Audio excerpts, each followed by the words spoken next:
En todo caso, en esa clase, Liliana, la profesora que les digo, nos presentó a Rosario Castellanos con un libro de ella que se llama Balún Canán. Balún Canán también me empieza a hablar de las desigualdades de género. Es la historia de la niña y su hermano. En el libro se ve que la familia tiene una fuerte preferencia hacia el hermano, se ve que él es el heredero de todas esas tierras, ella obviamente no, y todo esto es llevado al punto máximo de dolor para la niña, cuando su hermano muere, creo que por apendicitis, y ella se siente culpable por no ser ella la que se muere. Hoy vamos a probar una nueva configuración del micrófono, teniéndolo acá cerca. Es una prueba, dice CD de cable. Con una cinta, ¿yo qué puedo hacer? Busqué cinta negra para taparlo, no, quitarlo no porque está rotito el cable. Es decir, se hace lo que se puede, señores y señoras. ¡Holi! En este video de la enciclopedia feminista les voy a hablar de Rosario Castellanos, una filósofa y escritora mexicana bastante reconocida, al menos allá en México. Pero en realidad les voy a contar una historia. La historia de cómo la conocí yo y de lo que me ha dicho a lo largo de las conversaciones que he tenido con ella al leer sus libros.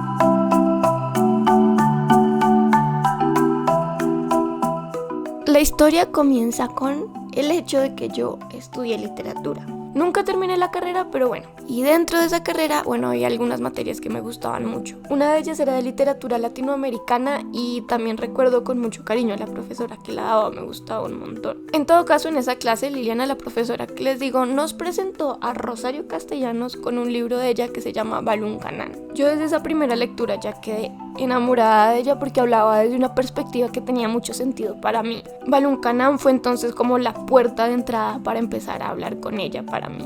Balún Canán es como una de las obras más importantes de ella. Algunas personas incluso han dicho que es como una de las obras maestras mexicanas y algunas lo llaman específicamente como la obra maestra del realismo social mexicano. A través de este libro, ella me habló de las discriminaciones que viven los pueblos indígenas y las mujeres. Y fue esto lo que me enganchó a ella realmente, además de la forma en la que escribe, tan simple y a la vez tan llena de poesía. Este libro es bastante autobiográfico, aunque ella muchas veces dijo que no era totalmente autobiográfico y que no lo reconocía como un libro autobiográfico, pero es una forma de entenderla a ella y entender su historia, también leer su libro. Y por eso cuando lees ese libro no solo estás conociendo a Rosario Castellanos a través, de su voz poética, sino que además estás oyendo su vida de cierta forma. Entonces, Balún Canán es la historia de una niña sin nombre, que se toca en muchos puntos con la vida de la niña que fue Rosario Castellanos. Es una niña que vive en Chiapas, una región de México, dentro de una familia de terratenientes, es decir, de personas blancas que poseen tierras, en las cuales trabajan personas indígenas en forma esclavizada. La niña también es cuidada por una nana indígena, lo que le permite a esta niña entrar en contacto con el mundo y la realidad del mundo indígena, y a la vez simpatizar con los dolores que viven estas comunidades. Esto es lo que permite que la niña se dé cuenta que esas personas que son tratadas como lo otro, lo extraño, casi como animales, por sus propios papás, en realidad son personas, son iguales a ella. Esto es lo que permite que la niña se distancie de su familia desde muy pequeña. Pueda ver a su familia desde un punto de vista exterior a ella, a la familia, para darse cuenta que lo que hace su familia no la hace sentir cómoda porque son actos injustos hacia otras personas solo por el hecho de ser indígenas.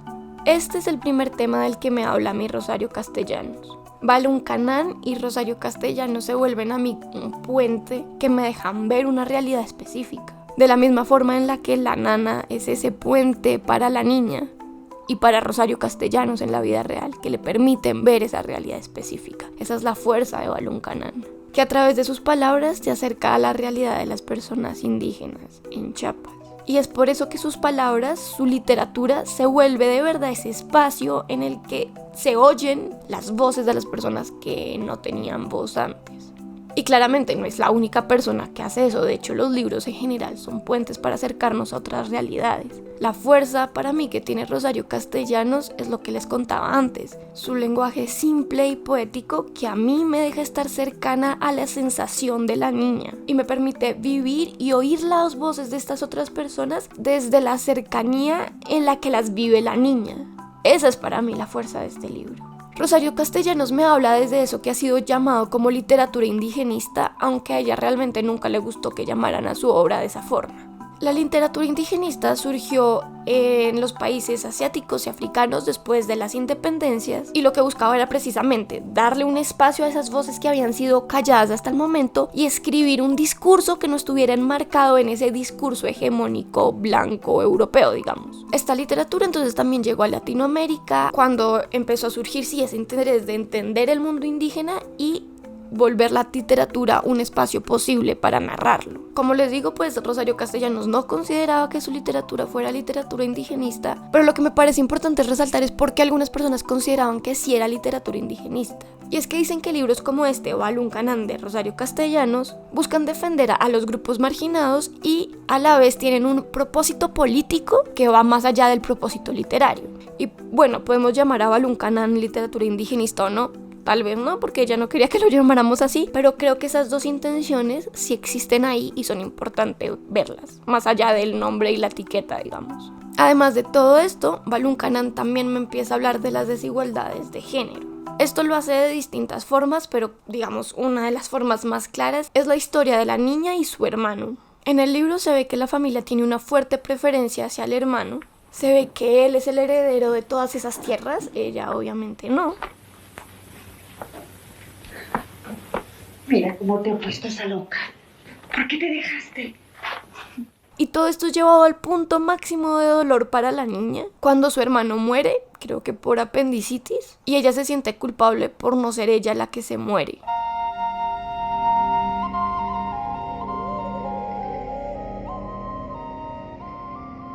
En esta clase que les decía, cada vez que leíamos un libro teníamos que cada uno escribir como un ensayo, tomar algunos elementos que le parecían interesantes y desarrollar un ensayo a partir de eso. El punto es que al final de la clase tenías que escoger un libro que no se hubiera leído en la clase, pero que estuviera escrito por alguno de los o las autoras que habíamos leído y hacer un trabajo al respecto, otra vez un ensayo analítico al respecto. En esa clase pues yo escogí hablar de otro libro de Rosario Castellanos, una obra de teatro que se llama El Eterno Femenino, una farsa. Y el diálogo que empecé a tener con ese libro fue tan intenso para mí que se alargó por muchos años. Primero pues obviamente hice el trabajo, pero después porque era una obra de teatro y a mí todo lo que tenga que ver con puestas en escenas me encanta. Entonces en mi cabeza yo empecé a montar esa obra de teatro. Entonces mi diálogo se fue por ahí, por cómo llevar esas palabras a una escena y a construirlo a través de un lenguaje visual, escénico, del vestuario que tuviera sentido para ese libro, para lo que significaba para mí ese libro. Pero cuando hice mi maestría seguí hablando con ese libro de otras formas. De hecho, la tesis de mi maestría está basada en esa obra de teatro y en cómo se puede usar esa obra para construir un taller en el que uno hable con personas acerca de los asuntos de género y eso genere transformaciones de alguna forma en las personas. No estoy diciendo transformaciones gigantes, sino transformaciones pequeñas en la base de los sistemas de desigualdad de género. Y luego cuando yo volví a Bogotá después de la maestría, puse en marcha la idea del taller con dos amigas y adaptamos ese taller a la realidad específica en la que estábamos viviendo, que incluía el asunto del COVID. Hicimos 2 veces ese taller y fue una cosa que para mí ha sido muy importante en muchos niveles y que siempre está pendiente para mí volver a eso, a volver a hacer esos talleres porque tienen un montón de significado para mí.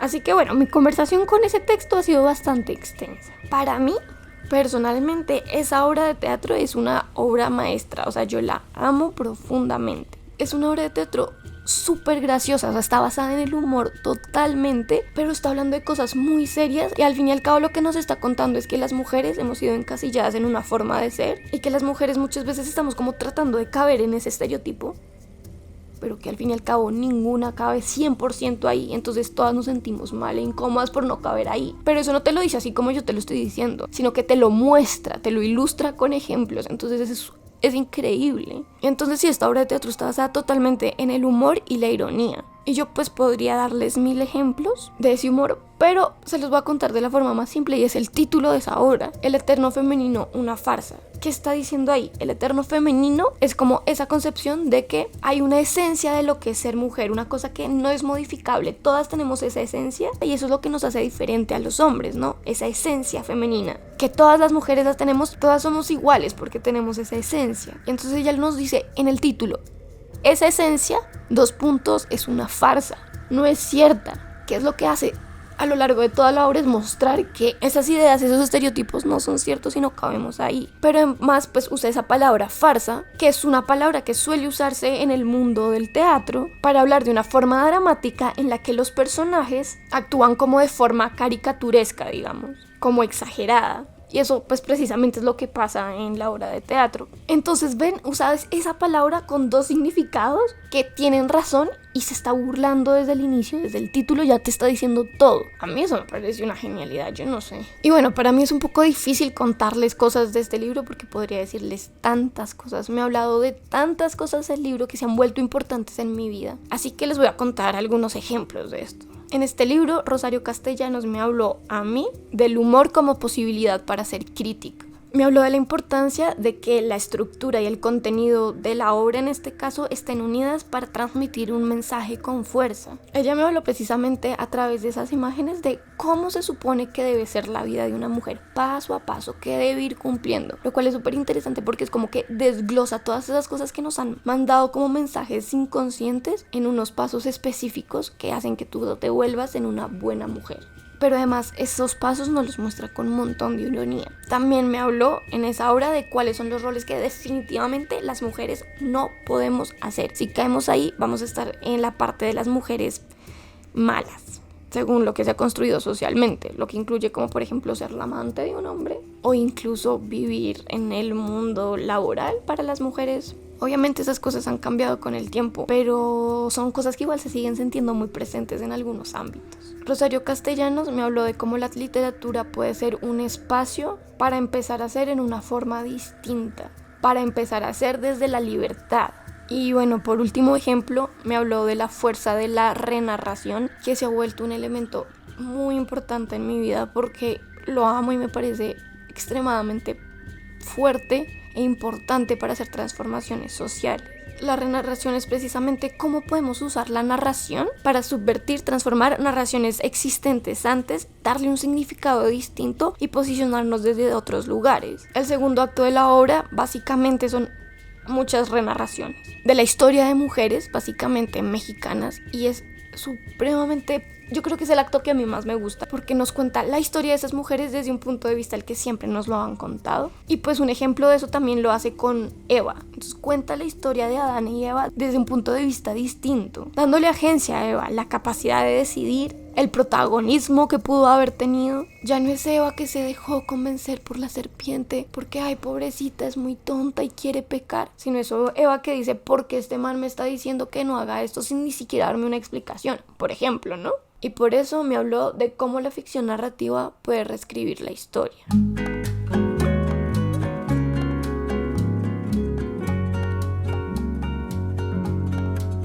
Yo claramente no conocí a Rosario Castellanos, pero he hablado con ella muchas veces. Para mí sus libros son muy importantes. Claramente hay muchas más cosas de las que podría hablarles sobre ella. Podría hablarles, por ejemplo, sobre sus opiniones sobre el feminismo. Ella, por ejemplo, decía que el feminismo muchas veces se dedica a criticar, pero no a proponer. Podría hablarles también de su tesis de filosofía, en la cual hablaba precisamente de por qué las mujeres no pueden construir ideas filosóficas, y lo hace de una forma bastante irónica porque precisamente dice por qué las mujeres no pueden hacer eso mientras ella en esa tesis está construyendo ideas filosóficas. Podría hablarles también de la importancia que tenía para ella la creación literaria o la creación de cualquier acto cultural, digamos, como una forma para llegar a la permanencia, a la trascendencia, muy ligado a lo que les contaba de Simone de Beauvoir.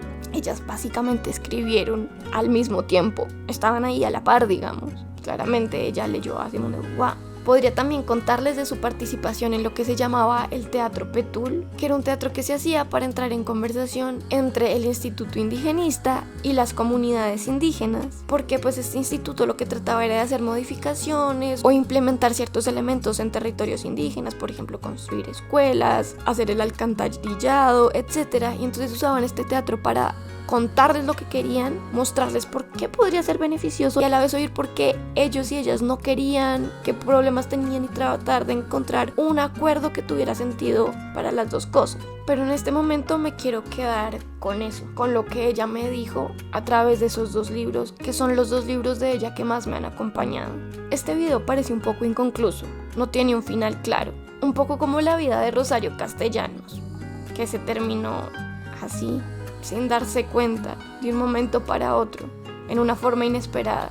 Ella murió a los 49 años en Tel Aviv, en Israel, cuando era embajadora en ese país, a causa de una descarga eléctrica que le provocó una lámpara cuando intentaba prenderla después de salirse de bañar.